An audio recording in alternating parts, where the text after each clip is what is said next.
আলহামদুলিল্লাহ, টাকা পয়সা আল্লাহর রহমতে ভালোই কামাই, কিন্তু মাস শেষে হিসাব মিলে না, বরকত পাই না, অজানা অশান্তি লেগেই থাকে। জানি না কেন এমন হচ্ছে। ঘরে অসুখ বিসুখ টেনশন লেগেই থাকে। এর উপায় কি? Ask MMI. মনের গভীরের প্রশ্নগুলো খুলে বলুন আর উত্তর খুঁজে নিন কোরআন ও নবীর সিরাত থেকে মাওলানা মুঈনুল ইসলামের সাথে। আপনার প্রশ্নগুলো পাঠিয়ে দিন মেসেঞ্জার অথবা হোয়াটসঅ্যাপে। জাযাকাল্লাহ। বিসমিল্লাহির রহমানির রহিম। আলহামদুলিল্লাহি রাব্বিল আলামিন, ওয়াসসালাতু ওয়াসসালামু আলা সাইয়্যিদিনা মুহাম্মদ ওয়া আলা আলিহি ওয়া সাহবিহি আজমাইন। আম্মা বা'দ। আমাদের প্রশ্ন উত্তর পর্বের আজ 13তম পর্ব। আজকে দুইটা গুরুত্বপূর্ণ প্রশ্ন করার চেষ্টা করবেন ইনশাআল্লাহ। একজন প্রশ্ন করেছেন, আসসালামু আলাইকুম ওয়া রাহমাতুল্লাহি ওয়া বারাকাতুহু। আমি চাকরি করি, আলহামদুলিল্লাহ, টাকা পয়সা আল্লাহর রহমতে ভালোই কামাই, কিন্তু মাস শেষে হিসাব মিলে না, বরকত পাই না, অজানা অশান্তি লেগেই থাকে। জানি না কেন এমন হচ্ছে। দেখুন, টাকা পয়সা কামাই রোজগারে বরকত হওয়া, এর জন্য প্রথম একটা শর্ত হলো হালাল রুজি হওয়া, হালাল কামাই। হালাল কামাইয়ের মধ্যে আল্লাহ তাআলা বরকত রেখেছে। এখন বরকত মানে কি? আমরা অনেক সময় মনে করি যে মনে হয় টাকা বেশি হওয়ার নাম বরকত, কিন্তু বাস্তবতা এর সম্পূর্ণ বিপরীত। টাকা বেশি হওয়ার নাম বরকত নয়। বরকত এমন জিনিস যেটা দেখা যায় না, যেটা আল্লাহর পক্ষ থেকে হয়। অনেক সময় অল্প টাকা, অল্প কামাই, কিন্তু আমি সুন্দরভাবে চলতে পারছি। আল্লাহ রাসূল সাল্লাল্লাহু আলাইহি ওয়াসাল্লাম আমাদেরকে দোয়া শিখিয়েছেন, যে আল্লাহ, আমাদেরকে অল্পে তুষ্টি দান করো। মনের শান্তি, মনের তুষ্টি, এটা হলো সবচেয়ে বড় জিনিস। টাকা বেশি, কম, মধ্যম, মাঝারি, এগুলা বরকতের সীমারেখা নির্ধারণ করে না। আমার টাকা কম তার মানে আমার বরকত কম, আমার টাকা বেশি তার মানে আমার বরকত বেশি নয়। এমনটা বিষয় নয়। মূল বিষয় হলো আমি কি শান্তিতে থাকতে পারছি কিনা, নাকি আমার মধ্যে খালি টেনশন, যে অমুক জায়গায় এই ক্ষতি হয়ে গেল, অমুকে এটা করলো, অমুকে এটা করলো, খালি টেনশন। টাকা কামানোর টেনশনে ইবাদতে মনোযোগ বসে না। যদি এমন হয় তবে বুঝতে হবে যে আমার মধ্যে বরকত নাই।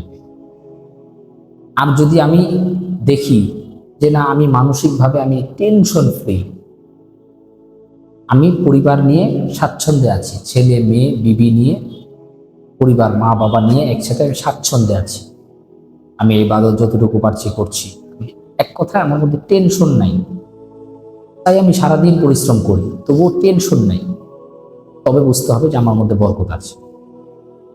বরকতের একটা মর্ম আমি যদি এভাবে বলি, তাইলে আশা করি ভুল হবে না, যে আমার মধ্যে বরকত আছে কি নাই, এটা বুঝার মানদণ্ড হলো আমি সংসার চালিয়ে আল্লাহর ইবাদত করতে গিয়ে কতটা টেনশন ফ্রি।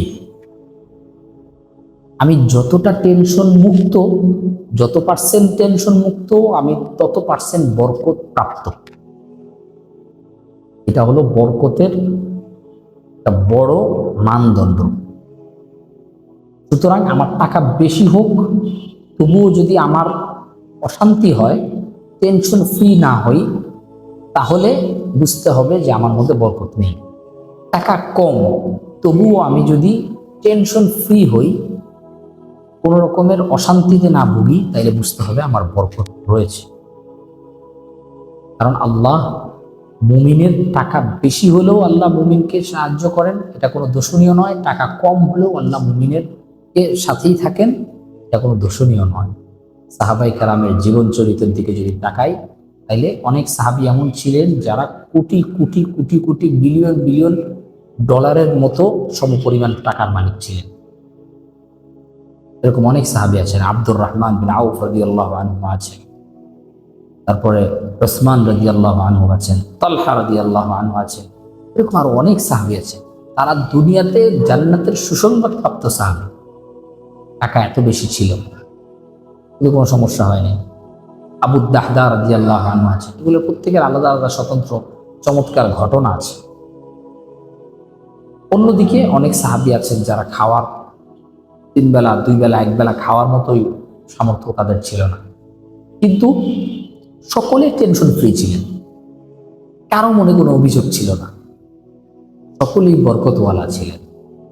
যার অঢেল টাকা ওই সাহাবীও যেমন বরকতওয়ালা, যার টাকা একদম নাই ওই সাহাবীও বরকতওয়ালা। সুতরাং বরকতের মানদণ্ড টেনশন, শান্তি এগুলোর সাথে সম্পর্ক। যার বরকত আছে যত বেশি তার মধ্যে শান্তি আছে তত বেশি, যার মধ্যে বরকত নাই তার মধ্যে শান্তি নেই। এখন কথা হলো শান্তি আসবে কেমনি? বরকত আসার মূল রাস্তা শান্তি। শান্তি কেমনি আসবে? শান্তির মূল জিনিস হলো হালাল রুজি, হালাল কামাই। আমার টাকা যত পার্সেন্ট হালাল হবে আমার মধ্যে শান্তি তত বেশি আসবে আর বরকত তত বেশি আমি পাবো। এখন শান্তি আসবে টেনশন ফ্রি, এটা আল্লাহর পক্ষ থেকে, এটা হালালের সাথে সম্পর্ক। হাদিসের মধ্যে আছে কেউ যদি বিবি বাচ্চার জন্য কাজ করতে করতে করতে করতে সকাল থেকে সন্ধ্যা পর্যন্ত মাথার ঘাম পায়ে পড়ে, ঘাম বেয়ে বেয়ে পড়ে, বিকাল যখন করে তখন শরীর একদম ক্লান্ত হয়ে যায়, তার বিকাল হওয়ার সাথে সাথে সে হালাল রুজি কামাই করতে গিয়ে এত কষ্ট করেছে, এই জন্য বিকাল হতে দেরি তার জিন্দেগির সব গুনাহ মাফ হতে দেরি হয় না। আল্লাহু আকবার। মান আমসা কাল্লাম ইয়াদাইহি আমসা মাগফুরান লাহু। যে সন্ধ্যায় আসে সব গুনাহ মাফ হয়ে যায়।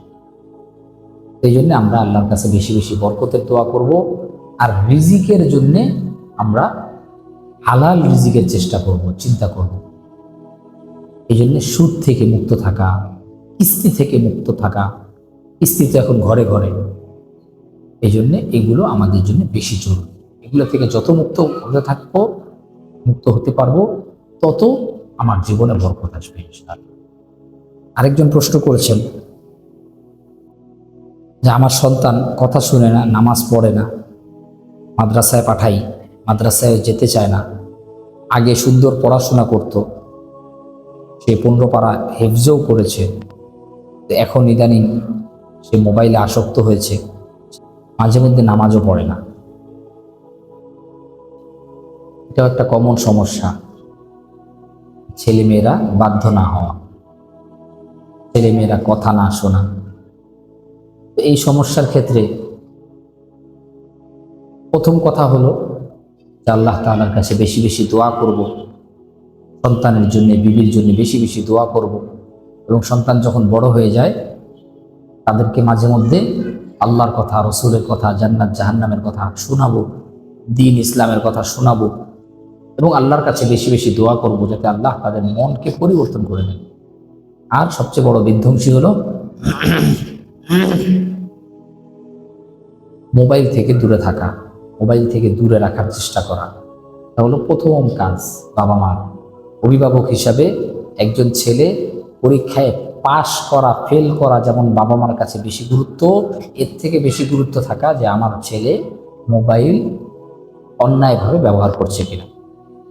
প্রথম কথা হলো মোবাইলই না দেওয়া। দ্বিতীয় হলো যদি এমন পরিস্থিতি হয় যে বিশেষ প্রয়োজনে মোবাইল দিতে হচ্ছে, তাহলেও এটা বেশি খেয়াল রাখতে হবে যে আমার এই মোবাইলের দ্বারা আমার ছেলের চরিত্র, আখলাক যাতে নষ্ট না হয়। কারণ যুবক শ্রেণীর সবাই গেমে আসক্ত। গেম যে কি মারাত্মক জিনিস, এটা নেশা, এটা ইহুদি নাসারাদের বানানো। এই জন্য মোবাইলের মজা কেউ যদি একবার পেয়ে যায়, তখন তার দ্বীনের প্রতি, কোরআনের প্রতি, মাদ্রাসার প্রতি, পড়ালেখার প্রতি মনোযোগ দূর হয়ে যায় আস্তে আস্তে। এই জন্যে আমরা এটা বিশেষভাবে আল্লাহর কাছে দোয়া করব যাতে আল্লাহ তাআলা হেফাজত করেন এবং মোবাইল থেকে দূরে রাখার চেষ্টা করব। তাহলে ইনশাআল্লাহ অনেক বড় ফায়দা হবে। মোবাইল দিলেও যাতে আখলাক ঠিক হয়, আখলাক চরিত্র জাতির মানুষের নষ্ট না হয়, এই বিষয়ে আমরা খেয়াল রাখব। আল্লাহ তাআলা আশা করি সফলতা দান করুন।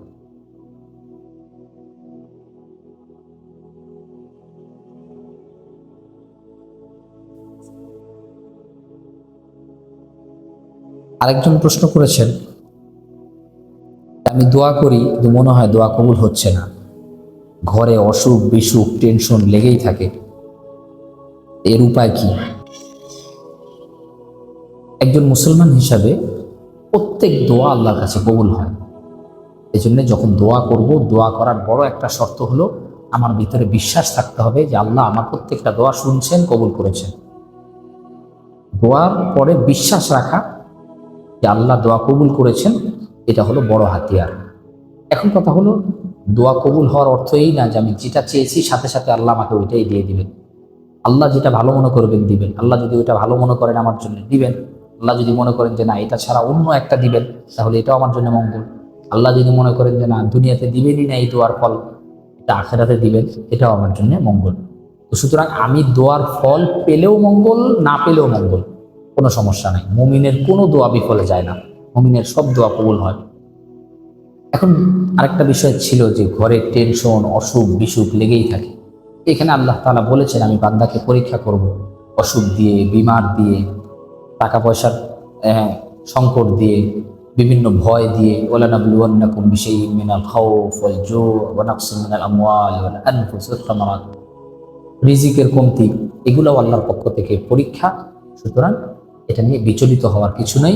আল্লাহর কাছে আমরা দোয়া করব, হালাল রিজিকের অন্বেষণ করব এবং আমরা বেশি বেশি আল্লাহর উপরে ভরসা ইয়াকিন বাড়ানোর চেষ্টা করব যে সব আল্লাহই করছেন। আল্লাহ আমাকে বিপদের মধ্যে রাখেছেন, আল্লাহ চেয়েছেন, এই জন্য আল্লাহ বিপদের মধ্যে দিয়েছেন, এটাও আল্লাহর পক্ষ থেকে মঙ্গল। সুতরাং যদি এইভাবে চিন্তা করি তাহলে আমার মধ্যে কোনো টেনশন থাকবে না। আমার মধ্যে সব কিছুই আল্লাহর পক্ষ থেকে হয়, আমার মধ্যে কোনো টেনশন নেই। আল্লাহ আমার জন্য যা ভালো মনে করেন তাই করছে। অনেক শুকরিয়া, জাযাকুমুল্লাহ।